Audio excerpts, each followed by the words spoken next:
everybody, and welcome to the Makers in Minnesota podcast, where we talk to cool people doing cool things.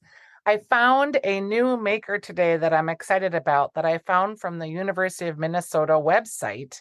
I don't know if you know this, but if you're an alumni and you're a business owner and you have a product, they will feature your product in their alumni store, which is really cool. I'm here with Crystal Osman, and she is with Better Berry Pie. And Crystal, I did not know about you until that University of Minnesota sent out a newsletter, and I clicked on it and I was like, oh, here's a maker that's making pies. It's Thanksgiving season and I don't even know about her. Congratulations.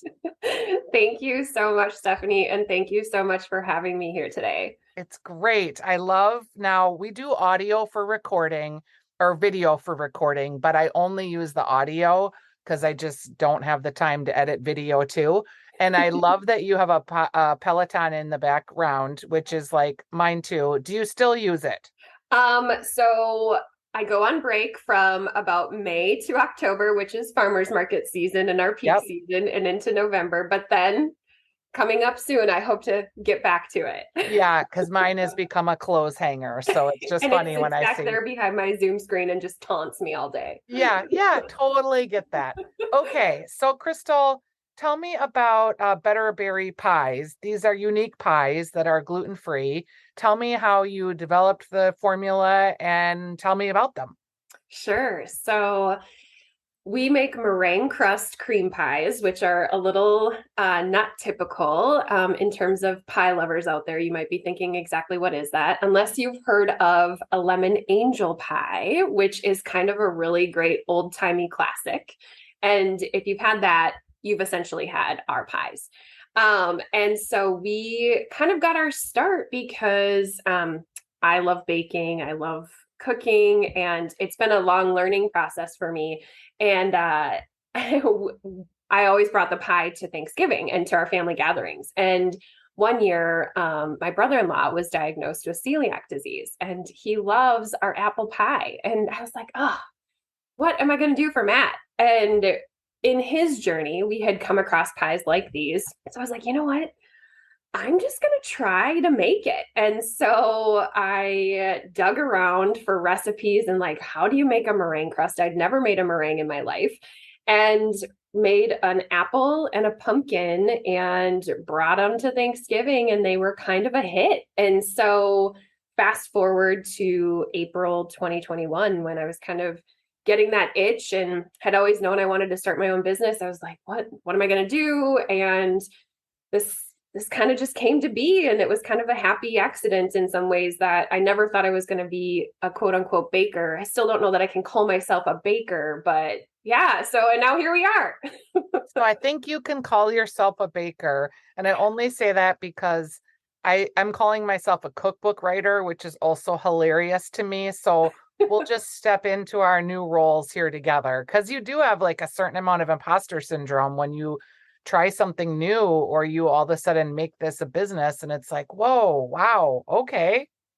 Totally. I did not grow up in a family of like business folks, entrepreneurs, or even bakers. And so it very much feels all the feels of imposter syndrome. Yeah, So I I get can that, totally Crystal. appreciate that. But I like that. We'll step into it. I guess I'm a baker. Today, yes. All right. So the dealing with meringues is tricky stuff. So that like right away, as someone who's made some meringue in my life, I was like, holy cats, they're making these like pies that they're selling in these, containers that are meringue based. Like, whoa, how do you like get them stable, dealing with the humidity, putting them into packages? Like, has that all been a learning curve? Oh my gosh. There are so food in general, especially food business, I don't think is for the faint of heart. And I've quickly learned that. There have been many a days where we just flat out failed a recipe, or the batch didn't quite work. And it's actually a little bit more so in our cream cheese whipped cream fill than even in the meringue. But the meringue is so, as you mentioned, so finicky because she needs just the right temperature to thrive, right? And so otherwise you get weepy and all of that. So luckily, we're able to now control our environment pretty well in the kitchen that we use. So that helps us a lot. But yeah, it has been kind of a journey trying to figure out exactly how to make it, how to shape it well. That's still kind of something that we're tweaking all the time. I mean, all of our recipes generally, we're always trying to improve them and make them better. And so, but the meringue, yeah, it's something we bake separately. We form them all up, bake them, and then we add all of our layers to each individual pie, and we do a number of different flavors. So it's a meringue bottom crust. Then you have a custard flavor, so it might be lemon, it could be pumpkin, it could be apple, whatever it is that's in the middle there. And then you have a cream cheese whipped cream topping. Is that correct? Yes, pretty close. We also, because why not, add cream cheese whipped cream to our fill too. So Okay. it's a portion of that, and then either a custard or a compote or a curd that has the flavor that we fold into all of that. And then we layer it on top with a little bit more sugar, a little bit of vanilla, to really round it out. Yum. It sounds so good. So where are you selling these? So right now we are primarily at farmers markets. So we just started last year. So we're still getting our feet under us. And we're a small but mighty team. So it's me, my significant other, Andy, and anybody whose arm we can twist to like come into the kitchen and help us, or Of course. randomly jump in and help me throw up the tent or what have you. And so we're at the Hopkins, Bloomington, and just got into the downtown St. Paul farmers markets in the summer. But we only do a couple. It's all on our website, but we only do a couple a month just because I also work full time. Andy works full time as well. So right now it's very much a side hustle. But then we've also started to get into a little bit of retail. We're just kind of tipping our toes into that. We're in a little market. I know you're a cabin person, Stephanie, in Northwest Wisconsin, though. It's a little brewery market. And so we're up in their market. And then we've got a few things in the hopper that hopefully we'll be able to announce soon. So we Who might do be able you to see us feel, in more places. yeah, who do you feel like is your ideal customer for the pie? So we focus on, and our number one priority are folks with celiac disease. So our pies are naturally gluten-free because of our ingredient choices. But then on top of that, we test to ensure that, because I get goosebumps like every time I think about it, like knowing what my brother-in-law has gone through on his journey, just now hearing so many stories of folks that are like, oh my gosh, I haven't had pie in you fill in the blank number of years. And Yeah. that's so powerful. And also just, I think that's changing for people. The gluten-free and like kind of some more health conscious choices are becoming available and getting better and better, right? There used to be a pretty strong perception that gluten-free meant doesn't taste good. Yep. And that's changing. So thankfully, right? But that's definitely our primary market.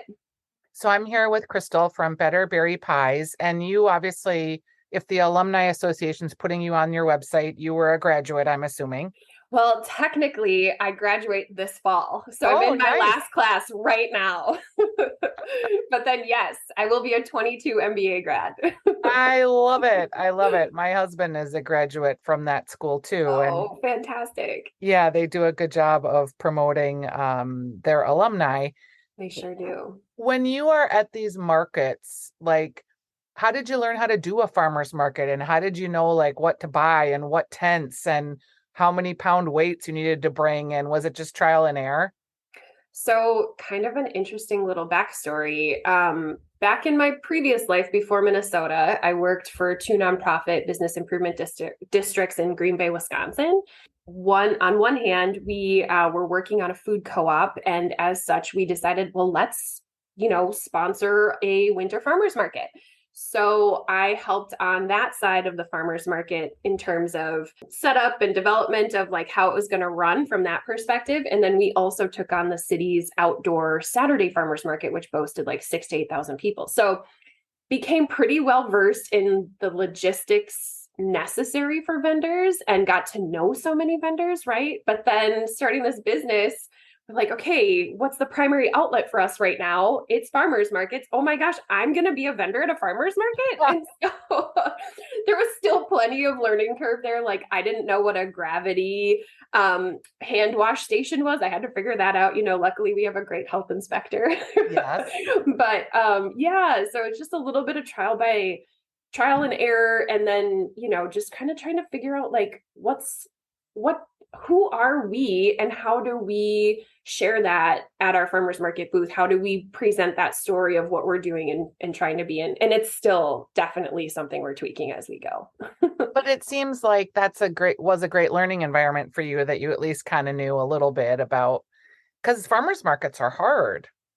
They sure are. There's a lot of And schlepping and you're getting up so early, and I'm a morning person, but like still when you're getting up at maybe 4:30 or 5 o'clock, and some farmers come from much further away and have huge setups and stuff, so it can be some work for sure. And I was grateful to have that experience coming into it, so that I at least kind of knew what I was getting into. do you think you would ever experiment with like gluten-free flours? Or I mean, meringue is such a specific type of pie, and it really appealed to me because of that. So maybe that's just where the magic is. But do you see yourself kind of expanding at all? I don't, I say this now, right? Like, who knows what the future brings, but at this point in time, I feel like this is an opportunity for us to have a niche, right? And it's so Not a lot of different. folks are doing it, right? And it is unique. And I think we've kind of learned a lot, but also I'm not a baker in terms of like, okay, I'm leaning You're into a that. baker now because we I'm a decided. baker now, but I don't have a lot of experience working with gluten-free flours and stuff. And it takes time to develop those good recipes. And we've got so many great makers in the area who do that well. So for now, that's not for us. We're going to focus in this space. And there is a lot to be done. Like you can even do like smaller hand pie sizes. Like, do you do smaller sizes already? We do. You knew. So we do 3 sizes. We do a teeny, a mini, and a whole pie. So our teeny is like great for just one. The mini is kind of that 2 to 3 person. Sometimes it's one if you ask me, but and then we do a whole standard pie, which is like your 9.5-inch pie. And all of our pies come frozen. So unfortunately, there's like a little bit of like, you don't get that instant gratification, but you just wait a little bit. It thaws out in the refrigerator and then you get to enjoy it. And how long does it take to thaw, like a mini versus a whole pie? Or Yeah, a tiny? so the whole pies we say like overnight in the refrigerator. The teenies and the minis are anywhere from 4 to 8 hours, depending on the temp of your refrigerator, too. And so that's also kind of a unique situation in that you're having to have freezer capacity at a farmer's market. So you're moving in chest freezers and Yes, exactly. And we've graduated from like the 3 foot by 3 foot cubic freezer to one that now you can see into. And who knows what next year will bring. We'll probably stay with what we've got, but we have a little van that is accessible so we can roll it in and out, so I can do them by myself, which is really helpful. We used to be lugging a huge freezer in and out of the back of a truck, and that was not ideal. yeah, and those are exactly the kind of things that you learn about in a maker environment. Right. You have really nice packaging. Who helped you with your packaging for Better Berry Pies? So remember when I said we're small but mighty? So Andy, he knows how to use Adobe Illustrator. Wow. Yeah. So we have iterated this. What we have now is like our second design, but we did it. We tried to figure out, again, what is our voice? What do we want to be seen as? And how do we want to present our brand? And just tried to make it work. And I'm so grateful that you think it looks good. He literally prints the labels himself. Yeah. So. Okay. And I say this with a total amount of respect, but my husband got his MBA, I guess it would be about 20 years ago now, maybe 15 years ago. And I never did go and get an MBA. And I never even graduated from college. I am like the School of Hard Knocks girl. But I will say, when I talked to him, and I talked to him specifically about his brand, and my husband's an author, you really get this whole level of knowledge that he gained from getting an MBA about customer insight and packaging and loyalty and frequency and a lot of marketing things that I learned through the School of Hard Knocks over time. Mm-hmm. But I didn't have the right language for them, or I didn't quite know how to put them into analytics. So do you feel like your MBA, since we started out talking about the U as we kind of come full circle, has been worth it from that perspective? Because I feel like that's the things you learn. Right. Absolutely. And definitely don't ask me to do statistics though, because that didn't stick. It's just not my specialty. In fact, when I have to do like a lot of fractions when I put these recipes together, like it gets really hard, but I do. And so for me, okay, so there's two parts to this story. So the first part is I'm the first person in my family to graduate from college, and now I am the first person in my family to be getting my master's degree, pending all goes well this month or this semester. Congratulations. So to me, it was also just really important to do that.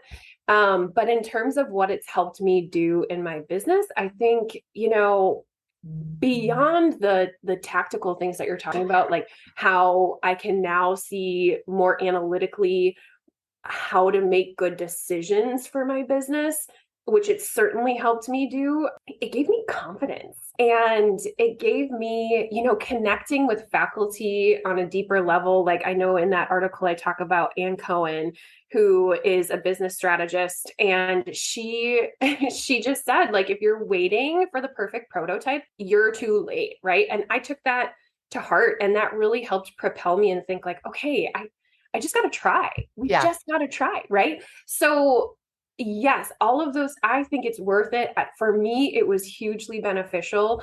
Are there still things that I wish I could have learned through my program? Oh, of course, right? But we have a wealth of knowledge in our community too, and there's other ways we can also get information. And so it's all of those things together for sure.